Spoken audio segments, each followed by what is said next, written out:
Hello everyone, this is Akang Suman here. Now we are going to solve the question based on the Porter governor.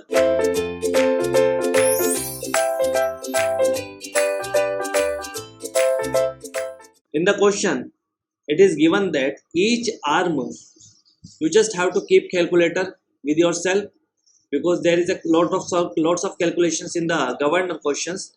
So in the question it is given that each arm of the Porter governor is 180 long. So I'm just drawing the diagram of the Porter governor so it would be easy to understand the questions. Okay, this is the arm.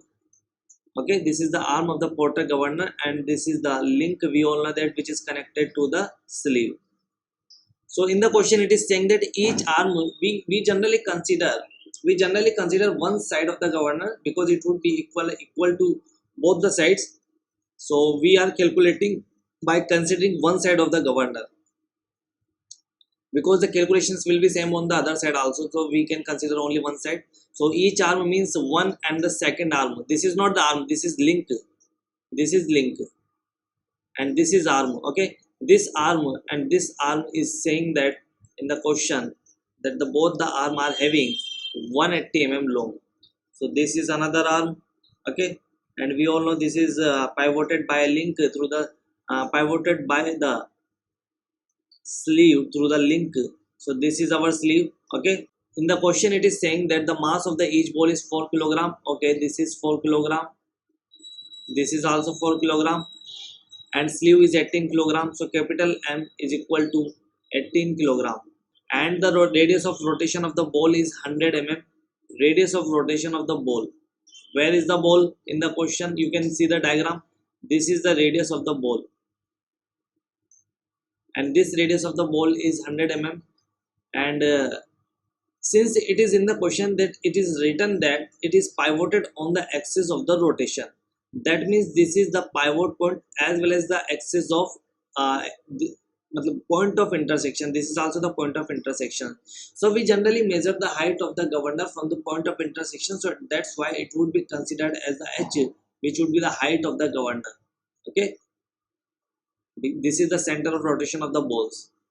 Okay, so height of the governor would be denoted as h. Okay, and this may be offset, from the spindle axis. The pivot point of the both the arms may be offset from the spindle axis, but in the question it is saying that it is pivoted on the axis of rotation. Okay, and the axis of rotation is you can see here, that is the omega angular velocity. You can write here omega angular velocity in general, but here in the question we have to find out the radius of rotation of the ball 100 and when the sleeve begin to rise and 140 when at the top. Now see what is saying that the radius of rotation, that means r1, is at 100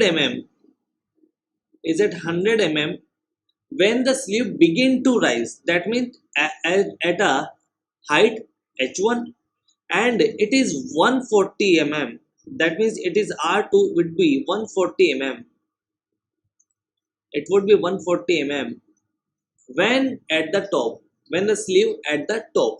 Okay, so the range of the speed we have to find out. So for this we all know that is there is a r1, that would be, it would the corresponding height would be there and the corresponding height would be there. Okay, so first we have to find out h1 and h2, then we can calculate the range of the speed. So how can we calculate the h1 h2? First we need to calculate h1. See here, this is the diagram. You can see here I'm just drawing the another diagram for calculations. So this is the basically Porter governor, but you can see here there is only there is an additional load also.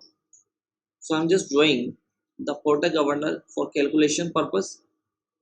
Okay, so we have considered one side of the Porter governor and this is the spindle axis and the pivot, it is the arm is pivoted on the spindle axis. Okay, the arm length, each arm of the Porter governor is 180 long. Okay, so that is 180 no doubt, and this is the radius of rotation. And if I'm talking about r1, so it is 100 If it is 100 mm, so how can we calculate it? Because this is 90-degree angle, and we all know that this is the hypotenuse square minus perpendicular square, you can get the base. Okay, so that is a height h1. So I'm just calculating the h1 is equal to under root of 180 square minus 100 square. So when you calculate this using calculator, you will get the value of 149.66. So I'm just writing here 150, approximately 150 mm, approximately 150 mm. So that is the h1 height, and that would be 150 mm, 150 mm. Now we need to calculate the height h2. How can we calculate? That is the same procedure. The arm of the portal governor is same, but in the second case, you can see here it would be 140 mm when the sleeve at the top, so it would becomes 140. In the second case, it would becomes 140. So I'm just writing here it would becomes 140, and for this corresponding we will get the height h2, and the h2 will be 180 square minus 180 square minus 140 square. So you can calculate this using calculator. You will get the value of height of the governor in the second conditions, that is 113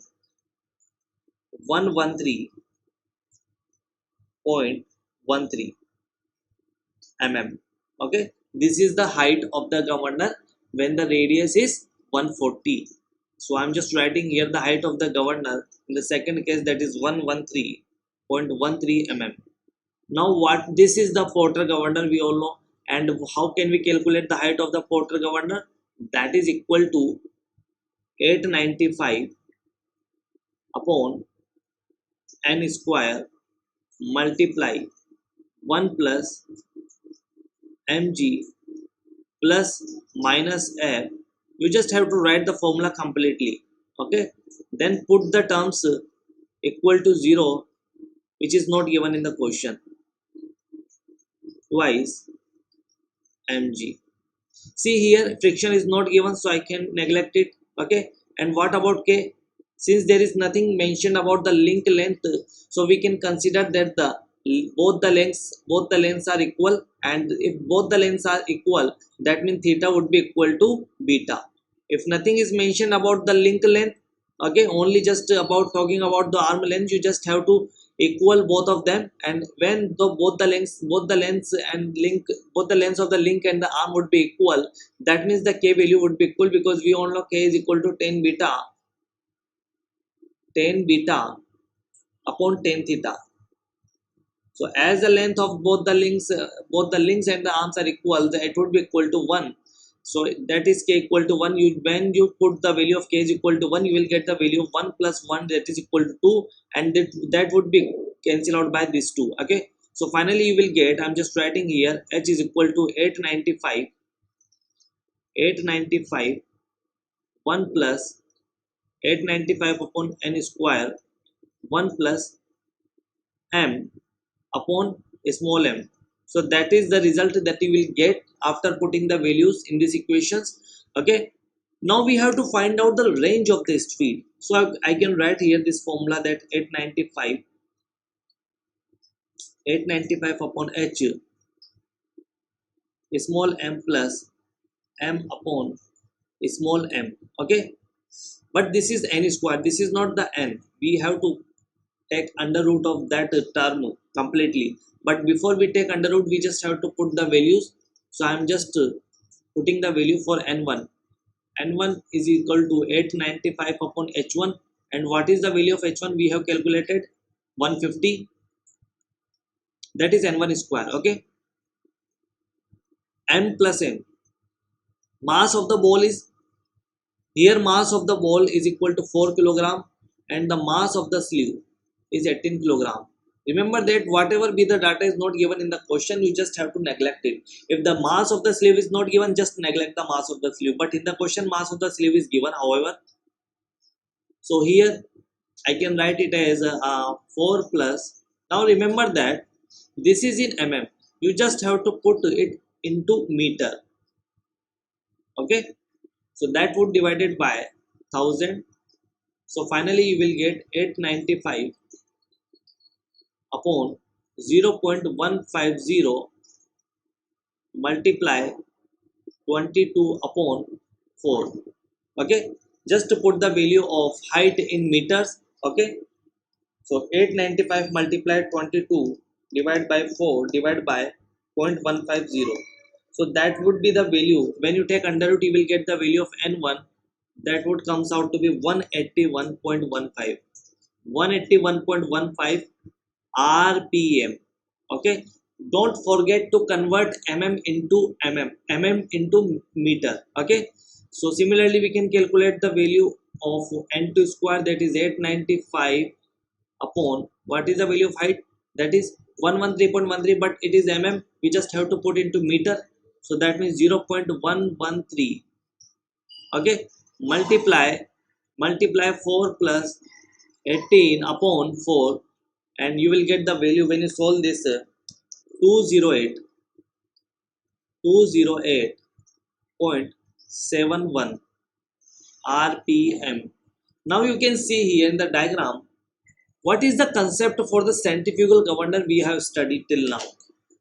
When there is a decrease in the load, there will be an increase in the speed of the sleeve. As the speed of the sleeve will increase, the sleeve will moving in upward direction. That means the radius of rotation will increase. Yes or no? So here we can see initially radius of rotation was 100, and in the second case radius of rotation becomes 140. That means radius of rotation will increase here. So as the radius of rotation is going to increase, that means we can see that the sleeve movement, that means the speed of the sleeve will increase and sleeve moving in the upward direction. Because when there is a load on the engine increases, there will be a reduction in the speed of the sleeve, and sleeve will move in the downward direction. Okay, but here radius of rotation will increase. That means the radius of rotation increase. That means the speed of the sleeve will increase, and as the speed of the sleeve will increase, speed of direction of the sleeve will in the upward direction. So that means the direction will increase. R1 to R2, when you go from R1 to R2, the height will decrease. Here you can say the height will decrease of the governor, and the speed will increase. So our intention is that our focus is on the radius of rotation and the speed. Because there is an increase in the radius of the rotation, there will be a increase in the speed. So here you can see the speed will increase. Here n1, when you go from n1 to n2, that is not the n2 square, that is n2 value that we have get.